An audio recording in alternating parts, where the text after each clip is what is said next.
J'ai le cœur qui battait à un rythme de marteau-piqueur contre mes côtes, caché sous ma robe de soie noire. Ce n'était pas n'importe quel événement. C'était le gala des maîtres chocolatiers, l'apogée sociale et professionnelle de l'année à Paris, qui se tenait ce soir dans le cadre somptueux de l'hôtel de Villeroy, une folie architecturale du Marais que peu de gens avaient l'honneur de voir de l'intérieur. Les lustres en cristal de baccarat accrochèrent la lumière dorée, la renvoyant sur les murs tapissés de velours cramoisi, tandis que l'air était saturé d'un mélange entêtant de chocolat grand cru et de parfums coûteux. Mon frère, Tristan, rayonnait, ce sourire de vainqueur qu'il arborait depuis l'enfance. À 35 ans, il était l'héritier autoproclamé de la Maison du Bois, notre chocolaterie familiale fondée en 1888, une institution qui avait survécu aux guerres, aux crises et, ironiquement, à ses propres tentatives de modernisation ratées. Il était là, un champagne millésimé à la main, entouré de notre mère, Héloïse, et de notre père, Henri. Le trio parfait. Et puis, il y avait moi, Clémence, l'autre du bois, celle que l'on tolérait à la périphérie du pouvoir, la poétesse de la famille, comme maman aimait me présenter avec un air de pitié polie.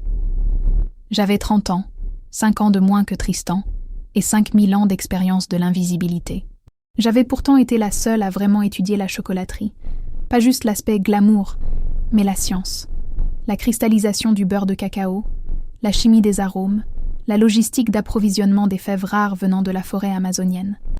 J'avais passé mes 20 ans à l'école hôtelière de Lausanne, puis une année à Kyoto, pour maîtriser l'art de l'équilibre des saveurs, des techniques que Tristan, avec son MBA de façade et ses idées tape à l'œil, jugeait trop artisanales pour le marché moderne.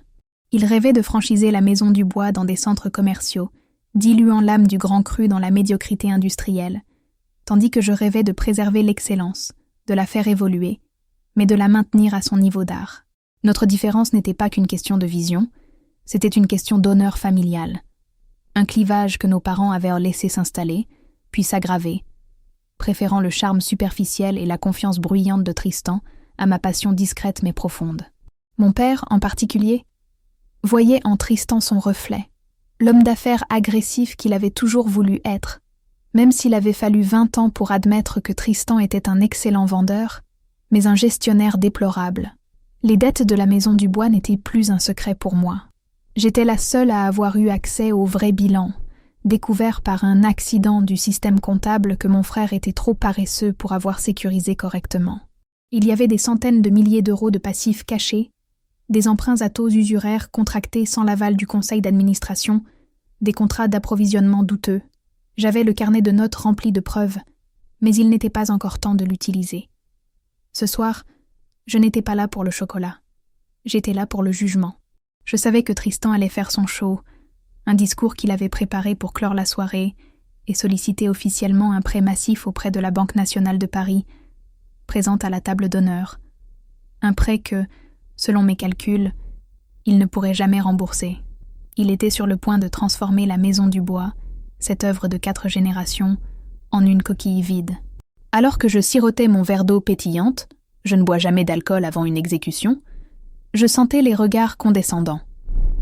J'avais délibérément choisi la simplicité, presque l'austérité dans cette mer de diamants et de smoking. Ma robe était magnifique, certes, un tailleur pantalon couture d'un jeune créateur indépendant, mais elle ne criait pas « richesse héritée », et c'était le but. Dans ce monde, l'apparence est la seule vérité, et j'avais besoin qu'ils croient à la vérité qu'on allait leur servir sur un plateau. C'était la partie la plus difficile de mon plan, devoir se faire passer pour un échec, accepter la pitié de ceux qui n'avaient jamais fait leurs preuves, tout cela pour que le piège se referme parfaitement. La veille, j'avais eu une conversation glaciale avec ma mère. Elle voulait s'assurer que je ne ferais pas de vagues pendant le gala. « Clémence, il est vital que Tristan obtienne ce financement. L'honneur de la famille est en jeu. Tu sais, avec tes petites expériences de chocolat équilibré et ton refus de prendre un vrai poste stable, tu n'aides pas notre image. » Ce reproche m'avait fendu le cœur, non pas pour le contenu, mais pour la facilité avec laquelle elle sacrifiait ma réputation pour l'ambition mal placée de mon frère.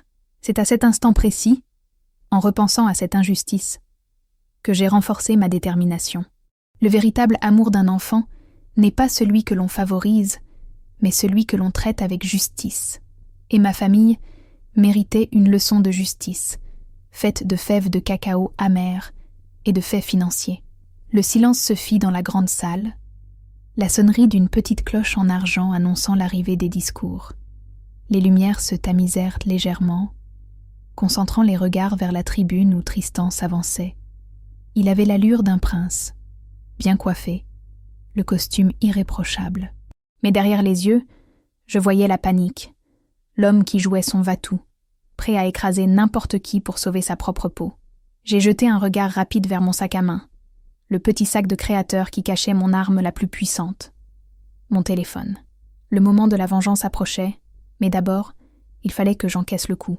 J'avais besoin de l'humiliation complète, de la goutte d'eau qui ferait déborder le vase, pour que mon acte ne soit pas vu comme une simple jalousie fraternelle, mais comme une nécessité salvatrice. C'était un jeu risqué, un numéro d'équilibriste sur le fil de la dignité, mais je savais que pour que le pardon final ait un sens, il fallait d'abord que le tort soit total. C'est la nature humaine. On ne change pas tant qu'on n'a pas tout perdu.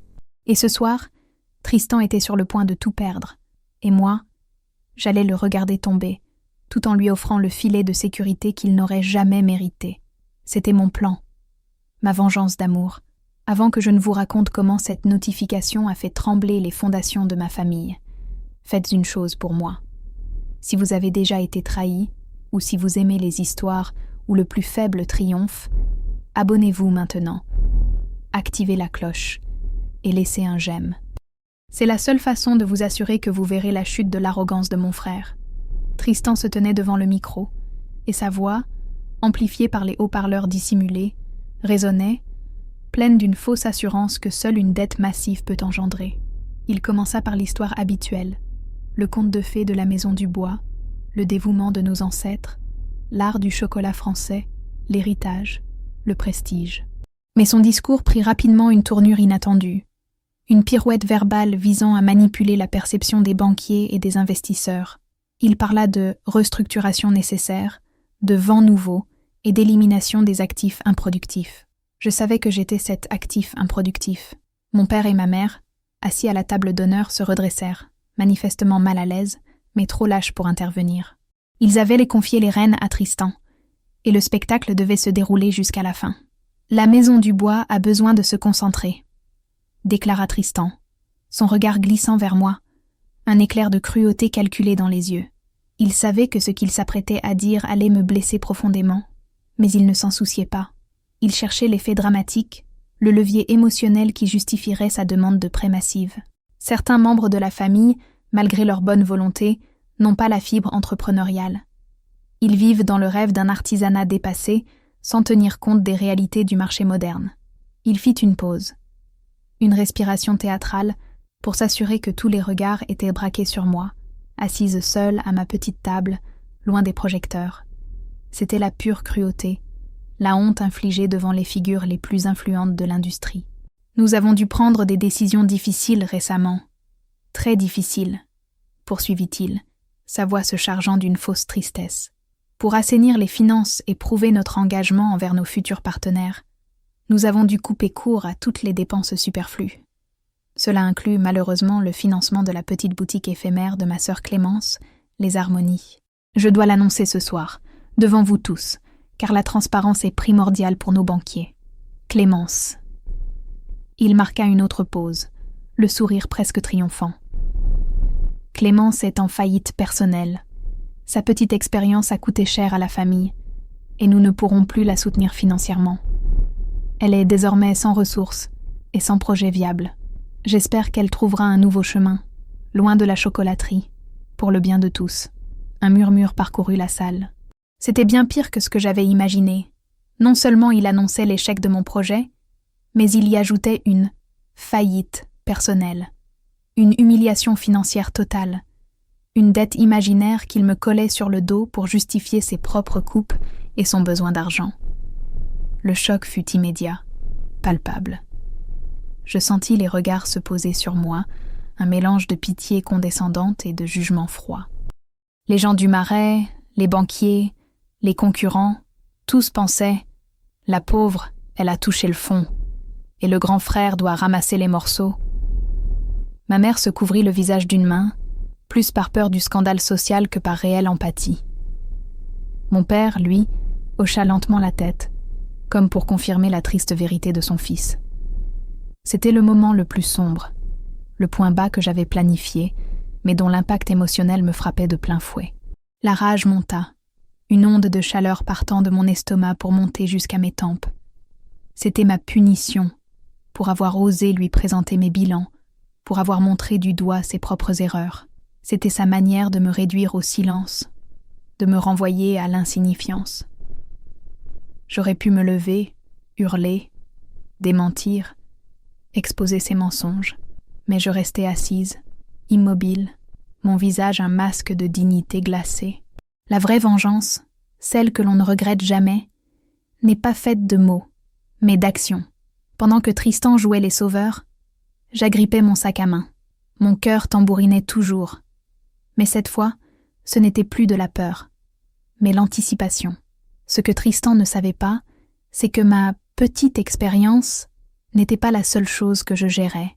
Il y a 1 an, j'avais anticipé cette situation. J'avais vu l'écriture sur le mur financier de la Maison du Bois. Au lieu de me battre contre son arrogance de front, j'avais pris une décision radicale. J'avais pris le petit héritage de ma grand-mère maternelle, qui avait toujours cru en mon talent, et je l'avais multiplié, patiemment, discrètement. Je ne m'étais pas lancée dans la chocolaterie tout de suite. J'avais investi dans l'immobilier historique de Bordeaux, en pleine renaissance viticole, une zone que les visionnaires comme Tristan ignoraient, car elle n'était pas assez branchée. J'avais acheté, rénové, revendu. En 1 an, mon petit capital avait fait un bond spectaculaire, largement aidé par la flambée des prix des vignobles que j'avais transformés en micro-hôtels de luxe. Ce n'était pas le chocolat, mais c'était la finance, l'art du placement stratégique, que j'avais appris en lisant les livres de mon grand-père. La faillite de ma boutique, une mise en scène. J'avais fermé les Harmonies il y a 3 mois. Pas parce que c'était un échec, mais parce que c'était une distraction trop visible. J'avais besoin de disparaître du radar familial pour mener à bien ma véritable entreprise. Une OPA silencieuse. Pas sur la Maison du Bois, mais sur la société qui détenait la majorité des dettes de la Maison du Bois. Je savais que pour vaincre un ennemi, il fallait contrôler ses créanciers.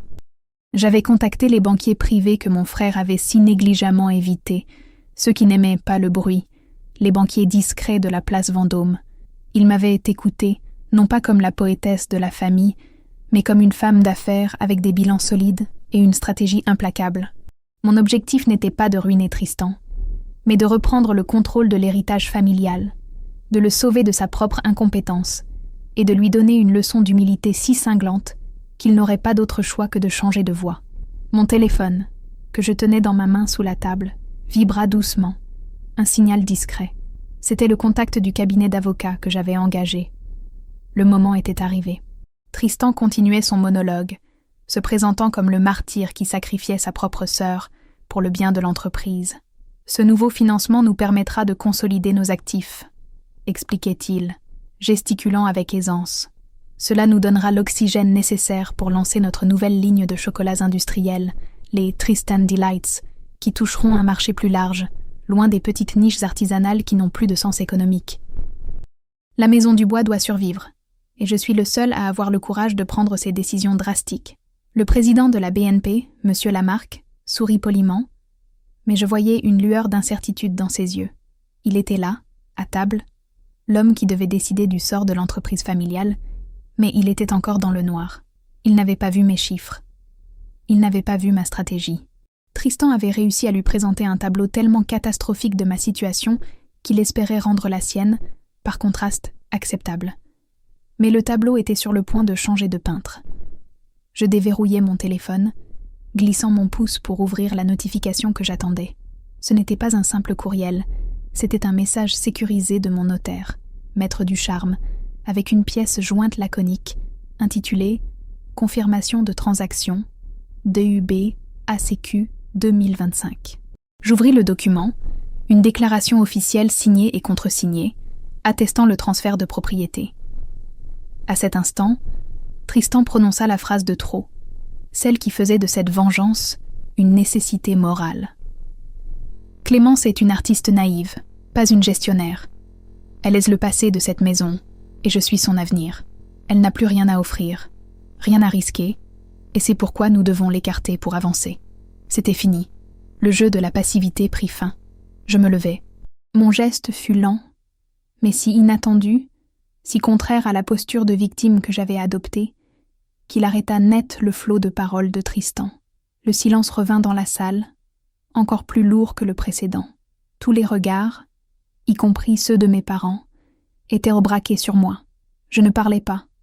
Je n'avais pas besoin de mots. Je me dirigeais vers Tristan, qui me regardait avec une stupeur méprisante. « Qu'est-ce que tu fais, Clémence ? Rassois-toi. Tu n'as pas le droit de... » J'arrivai au niveau de la tribune, juste derrière lui. Il était grand, plus grand que moi, et il essayait de me masquer, de me repousser par le regard. Mais je ne reculais pas. Je levai mon téléphone et je me tournai vers l'assemblée, en particulier vers Monsieur Lamarque, le banquier. La lumière du baccarat se reflétait sur l'écran. Je n'avais pas besoin de lire le document à voix haute. J'avais juste besoin qu'il le voie. J'activai la fonction AirDrop de mon téléphone et j'envoyai la pièce jointe à l'adresse courriel public de Tristan, celle qu'il utilisait pour tous ses contacts professionnels, et à l'adresse de la Banque nationale de Paris qui était affichée sur leur table. Le son de la notification d'arrivée du courriel, suivi du bip familier d'un transfert de fichiers sécurisés sur l'ordinateur de Monsieur Lamarque, fut le signal d'alarme le plus fort jamais entendu au gala. Tristan, incrédule, sortit son propre téléphone de sa poche. Il fronça les sourcils, lisant l'objet du courriel que je venais de lui envoyer. Sa couleur changea immédiatement. Il passa du rose de l'arrogance au gris de la panique. Il comprenait. Il voyait l'intitulé de la pièce jointe. Confirmation de transaction, DUB ACQ 2025. J'observais le banquier, Monsieur Lamarque. Lui aussi avait reçu le document. Il prit ses lunettes, les mit, et commença à lire. Ses yeux s'écarquillèrent. Puis, il releva la tête et me regarda, non plus avec de l'incertitude, mais avec un respect total, celui qu'on accorde à un adversaire qui vient de vous donner une leçon magistrale. La salle était maintenant plongée dans un silence si complet que j'entendais presque le tic-tac d'une horloge lointaine. Leur conversation s'était éteinte, leurs verres suspendus en l'air. La notification venait de faire taire la salle, non pas par un bruit fort, mais par l'onde de choc d'une information irréfutable. Je pris alors la parole. Ma voix étonnamment calme, claire, tranchante, et surtout amplifiée par le micro que Tristan avait abandonné en lisant son téléphone. « Mon frère a raison, » dis-je, mon regard balayant la foule, m'attardant sur mes parents décomposés. La Maison du Bois avait besoin d'une restructuration, d'un assainissement et d'une prise de contrôle courageuse. Et elle a eu les trois, repris-je, profitant du silence absolu pour laisser mes mots s'imprégner. Je tenais toujours mon téléphone, l'écran allumé, comme une preuve. « Monsieur Lamarque, permettez-moi de corriger l'exposé de mon frère. Il y a un mois, j'ai créé, avec le soutien de fonds privés que j'ai moi-même générés par des investissements judicieux à Bordeaux, une holding appelée l'Héritage Cacao. Cette holding n'a pas pour objectif d'emprunter des fonds pour le rachat de dettes, mais de racheter directement les créanciers. Mon frère a parlé de ma faillite personnelle. Ce qu'il ne sait pas, ou ce qu'il a négligé de vérifier dans sa précipitation à me discréditer, c'est que la faillite de ma micro-boutique Les Harmonies était une opération planifiée et légale. Une simple liquidation d'actifs non essentiels, orchestrée dans le cadre de la constitution de ma nouvelle société. Une manœuvre d'épargne. Pendant qu'il annonçait ma ruine pour solliciter un prêt, le document que vous avez tous reçu par courriel confirme une transaction beaucoup plus significative. Le banquier, Monsieur Lamarque, se leva. Il n'était pas vexé. Il était fasciné. Il tenait dans ses mains la preuve que le passif de la famille était en fait l'actif le plus dangereux. Il toussauta, puis s'adressa à la foule, sa voix grave brisant l'immobilité. « Mesdames et messieurs, en tant que partenaire historique de la Maison du Bois, je suis dans l'obligation de confirmer l'information qui vient d'être transmise. Le document est une attestation officielle d'un cabinet notarial de la place des Vosges. Il s'agit du transfert de 51% des actions de la Société fiduciaire de l'Est, le principal créancier historique et le plus gros actionnaire de la Maison du Bois. Ces actions ont été acquises par la holding L'Héritage Cacao.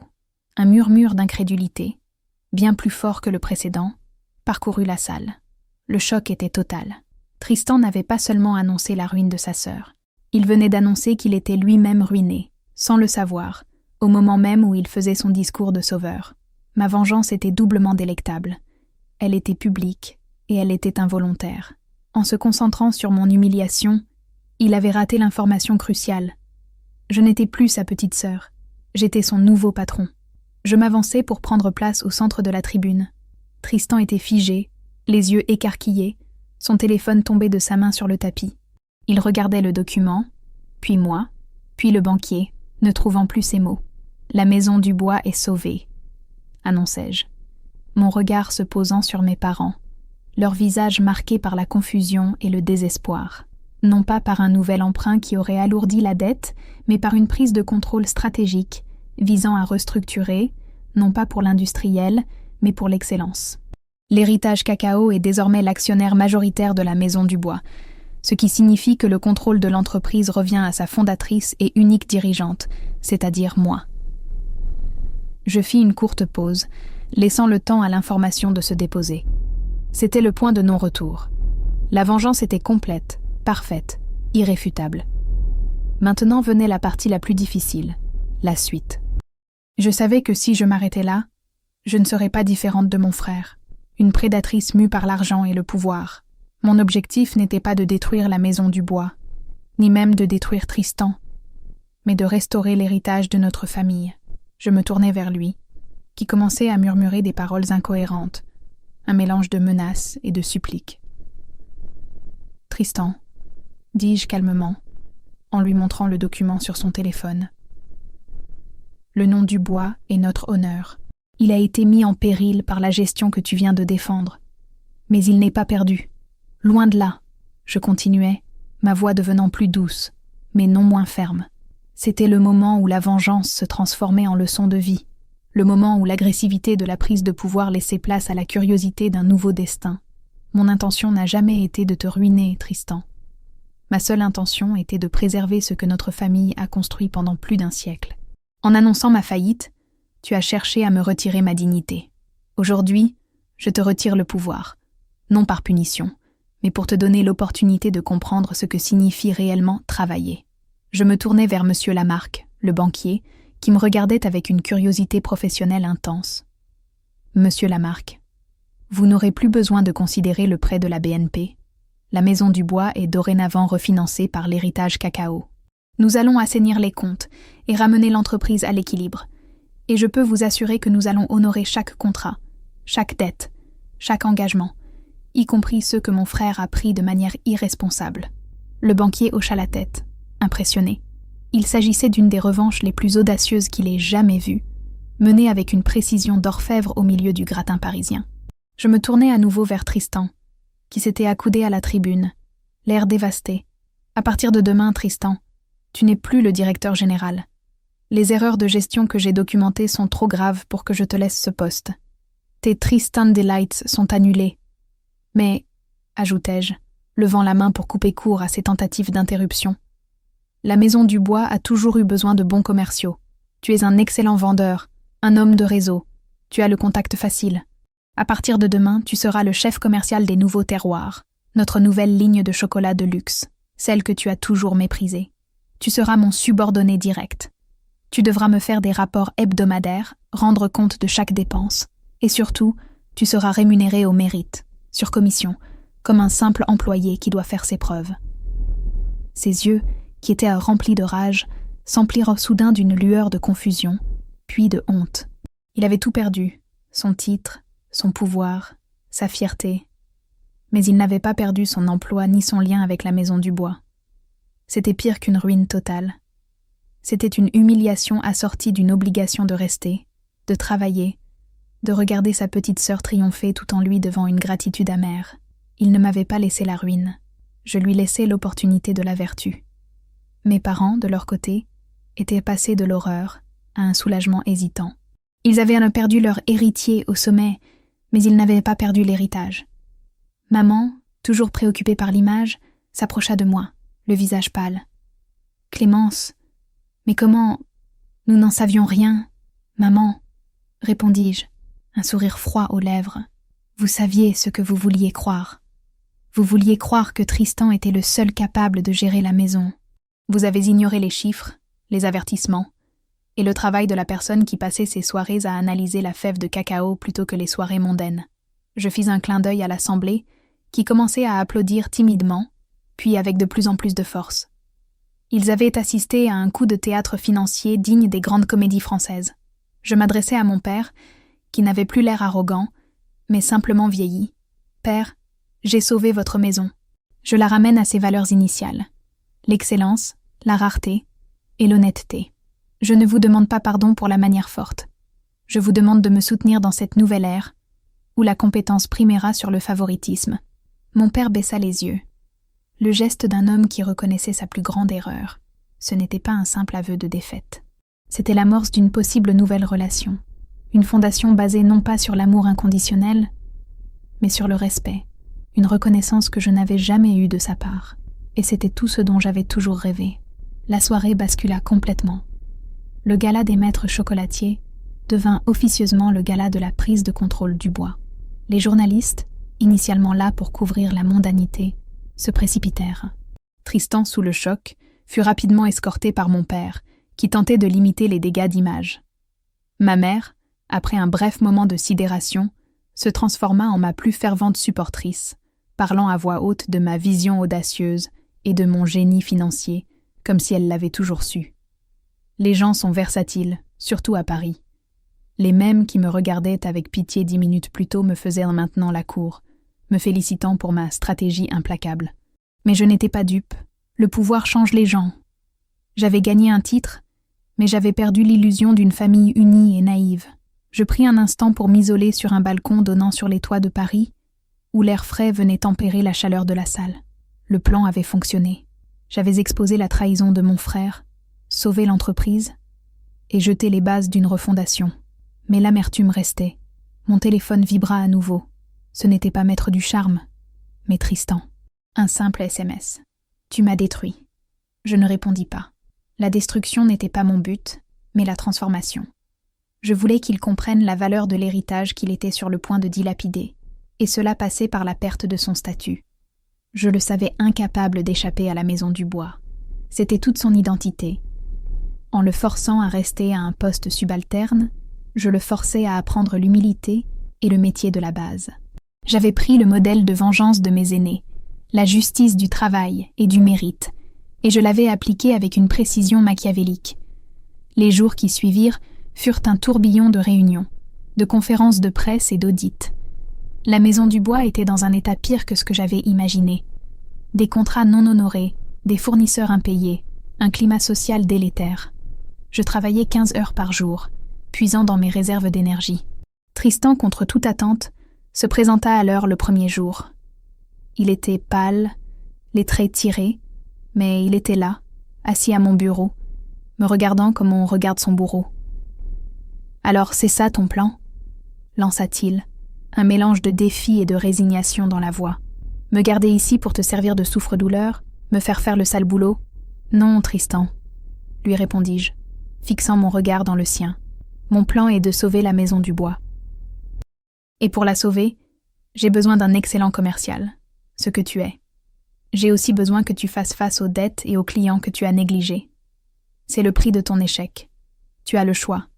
Partir et affronter la faillite, celle-là, la vraie, ou rester, travailler et reconstruire ta réputation, pas en tant que DG, mais en tant que pilier de mon équipe. Et qui sait, peut-être qu'un jour, après des années de loyauté et de compétences prouvées, tu pourras aspirer à nouveau à plus. Mais cette fois, tu l'auras mérité. Les Harmonies Cacao, ma holding, a absorbé toutes les dettes, y compris celles que tu as contractées personnellement pour l'entreprise. Tu es financièrement libre, mais professionnellement esclave de ton apprentissage. C'est la seule grâce que je t'accorderai. Il resta silencieux, assimilant la portée de ma décision. Je ne l'avais pas envoyé dans la rue. Je lui avais donné un chemin vers la rédemption, mais un chemin pavé d'humiliation et de travail acharné. C'était la forme la plus pure de justice. Il prit finalement le dossier que je lui tendais, les documents de la nouvelle gamme, et se leva. Il ne me dit ni merci, ni s'excusa. Il se contenta de murmurer « Où est mon bureau ?» J'avais gagné, non pas contre lui, mais pour la Maison du Bois, et peut-être pour lui aussi. Ma première semaine à la tête de la Maison du Bois fut un baptême du feu. Je m'attaquais à l'héritage d'une gestion désastreuse, mais avec le poids de 51% des actions, j'avais les pleins pouvoirs. J'ai immédiatement contacté les fournisseurs de fèves de cacao que Tristan avait négligés et insultés. J'ai rétabli des relations basées sur l'équité et le commerce durable, la base de ma philosophie artisanale. J'ai rappelé les artisans licenciés, ceux qui avaient été écartés pour ne pas avoir adhéré au plan industriel de mon frère. Le plus important fut la réaction de mes parents. Ils étaient ébranlés, mais aussi fiers d'une manière embarrassée. Mon père m'a appelé au téléphone le 3e jour. « Clémence, j'ai vu les chiffres que tu as présentés au conseil. Ils sont irréfutables. Ta stratégie pour Bordeaux était brillante. Je regrette de ne pas t'avoir écouté plus tôt. » C'était la première fois en 20 ans qu'il admettait publiquement une erreur de jugement me concernant. C'était un petit pas, mais pour nous, c'était un gouffre franchi. Maman, quant à elle, s'est concentrée sur la nouvelle ligne de luxe, les nouveaux terroirs, celle que Tristan devait vendre. Elle est revenue à ses racines d'ancienne décoratrice et m'a aidée à concevoir un emballage qui rendait hommage à l'histoire de la maison. Elle avait trouvé son rôle, loin des ambitions de haut vol de Tristan. Ce dernier, lui, était un fantôme dans l'entreprise. Il travaillait, c'était indéniable. Il revenait tard, les mains sales de chocolat. Il aidait parfois les artisans, ce qui était impensable avant. Il était efficace en tant que commercial, décrochant de nouveaux contrats pour notre gamme historique, profitant de la vague médiatique de mon coup de force. Mais il était silencieux, sombre. Notre relation était strictement professionnelle. Il me regardait avec une rancune froide, mais il obéissait. Il savait que s'il démissionnait, il se retrouverait à la case départ, sans filet, avec le stigmate d'un mauvais gestionnaire. Je lui avais donné l'opportunité de la réhabilitation, et il était trop fier pour la refuser, mais trop humilié pour l'accepter de bon cœur. Le grand test arriva 2 mois plus tard. J'avais organisé une réunion avec un groupe de grands chefs pâtissiers parisiens pour lancer officiellement les nouveaux terroirs. C'était l'événement où Tristan devait briller en tant que commercial. Il arriva en retard. Je commençais la présentation sans lui, expliquant la vision, l'art, la rareté des fèves. Quand il entra, tous les regards se tournèrent vers lui, le prince déchu. J'aurais pu le foudroyer du regard, lui faire une remarque humiliante. Au lieu de cela, je le laissai s'installer, puis je lui passai la parole. Et maintenant, je laisse la parole à Tristan, qui, en tant que chef commercial, vous expliquera les modalités d'approvisionnement et les raisons pour lesquelles cette gamme est un investissement pour votre propre créativité. Il hésita, puis commença à parler. Pour la première fois de ma vie, j'entendis mon frère parler de la Maison du Bois avec une passion non feinte, sans les termes pompeux de croissance exponentielle ou de franchise. Il parlait du produit, du travail de l'artisan, de la qualité.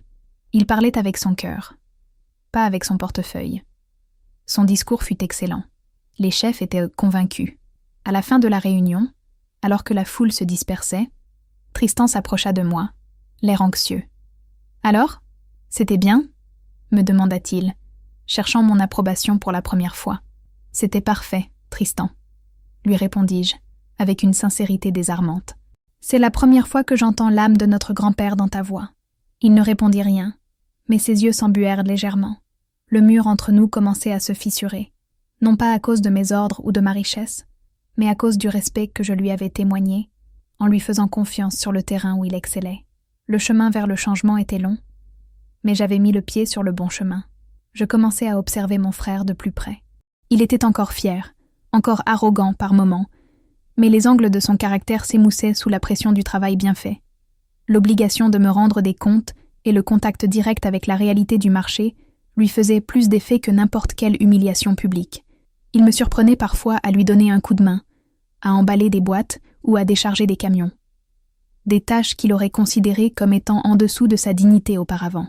Un soir, je le trouvais seul dans la cuisine, tard, en train de faire des tests de goût sur une nouvelle fève. Il était assis, concentré, sans son téléphone. « Qu'est-ce que tu fais là ?» lui demandai-je, surprise.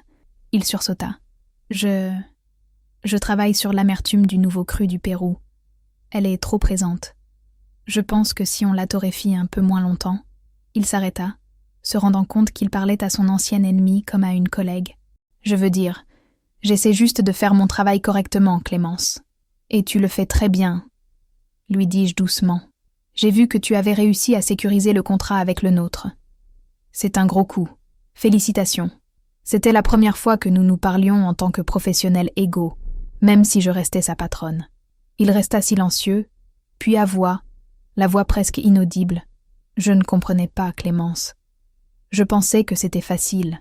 Je pensais que la gestion, c'était juste parler aux banquiers et faire des grands discours. J'avais tort. C'est toi qui avais raison. Tu as sauvé la maison de moi-même. Merci. Le mot était lâché. Merci. Ce n'était pas la fin d'une vengeance, mais la fin d'une guerre. Ce n'était pas un simple aveu de défaite. C'était l'amorce d'une possible fraternité. J'ai senti le mur s'écrouler définitivement entre nous. Cette nuit-là, je savais que ma vengeance, cette humiliation publique, avait été le prix à payer pour sa transformation. Il était devenu l'homme que nos grands-parents auraient voulu qu'il soit.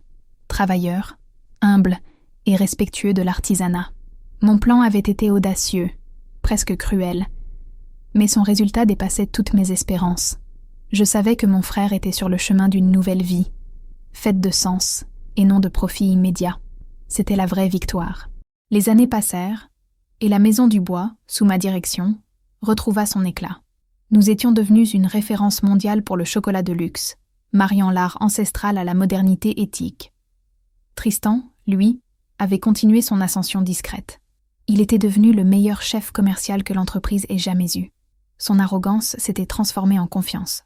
Il avait appris la valeur de l'argent gagné à la sueur de son front, et non celle de l'héritage dilapidé. Il était même devenu mon plus grand défenseur, parlant de la vision de sa sœur avec une fierté sincère.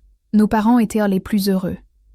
Ils avaient enfin 2 enfants qui travaillaient main dans la main pour le bien de l'entreprise familiale, 2 forces complémentaires, l'une dans la stratégie et l'autre dans l'exécution commerciale. C'était une famille guérie où le respect avait pris le pas sur le favoritisme. Ce n'était pas un conte de fées, mais une réalité basée sur le travail et l'humilité. J'avais gagné ma vengeance, et il avait gagné sa seconde chance. Je n'avais pas eu besoin de la parole de pardon. L'acte lui-même était la preuve que l'amour familial, même après la trahison, pouvait trouver son chemin vers la réconciliation. 6 ans après ce fameux gala, je me suis retrouvée à l'hôtel de Villeroy. Non pas pour un gala de charité, mais pour une conférence de presse, annonçant l'acquisition d'un vignoble historique en Champagne, dont nous allions utiliser le marc de raisin pour une nouvelle ligne de truffes exclusive. C'était un coup de maître, un nouveau tournant pour la Maison du Bois, sous ma direction. Devant la presse, je fis mon discours, parlant de l'expansion, de l'art, de l'héritage. Puis, je me tournai vers Tristan. Je voudrais remercier mon chef commercial, Tristan Dubois. Son dévouement, son travail et son engagement ont été essentiels à cette croissance. Sans son excellence sur le marché, cette acquisition n'aurait pas été possible. J'avais fait ma part. J'avais salué publiquement son travail, effaçant le souvenir de son humiliation passée. Il s'approcha du micro, le sourire sincère. Il ne parla pas de commerce. Il parla de moi. Ma sœur, Clémence, a sauvé cette maison. Non seulement elle l'a sauvée de la faillite, mais elle l'a rendue plus grande, plus honnête. Elle nous a appris, à mes parents et à moi, ce que signifie la vraie valeur. Et pour cela, je lui serai éternellement reconnaissant. Il fit une pause. « Clémence, j'ai une annonce à faire. Après 6 ans d'apprentissage, j'ai décidé de prendre une nouvelle voie. Je démissionne de mon poste. » Le choc fut audible dans la salle. La presse s'agita. Je le regardais, incrédule. Il m'avait fait sa propre surprise, sa propre notification. Avais-je échoué? L'avait-il finalement renvoyé à sa fierté déçue? Tristan sourit, mais cette fois, c'était un sourire de paix, pas de malice. Je démissionne de mon poste de chef commercial, continua-t-il, laissant planer le suspense. Car Clémence m'a offert un nouveau défi. Elle vient de me proposer de prendre la tête de l'entité que nous allons créer pour gérer notre nouveau vignoble en Champagne. J'ai accepté. Je ne serai plus son subordonné direct, mais son partenaire d'affaires, responsable d'un nouveau pan de l'héritage du bois, sous l'égide de la holding L'Héritage Cacao. Je vais enfin avoir ma propre maison à gérer, mais cette fois, je sais ce que signifie l'humilité, le respect et l'importance de ne pas tout sacrifier pour le profit. Il se tourna vers moi, me tendant la main. Je la serrai fermement. La boucle était bouclée. Il avait enfin son opportunité. Mais elle était méritée, gagnée par 6 ans de travail acharné, et non par le droit du sang. Ma vengeance n'était plus une vengeance. C'était une refondation. Mon père et ma mère, présents dans la salle, se levèrent, applaudissant plus fort que quiconque. Leurs larmes n'étaient pas des larmes de chagrin, mais de fierté. Le favoritisme avait disparu, remplacé par l'admiration pour les 2 enfants qui avaient trouvé leur chemin, même si cela avait nécessité une humiliation publique pour l'un et une prise de contrôle audacieuse pour l'autre. Leurs erreurs passées avaient été effacées par la réussite présente. Je savais que ma vie avait changé ce jour-là. Mon statut de poétesse de la famille avait été remplacé par celui de sauveur de l'héritage.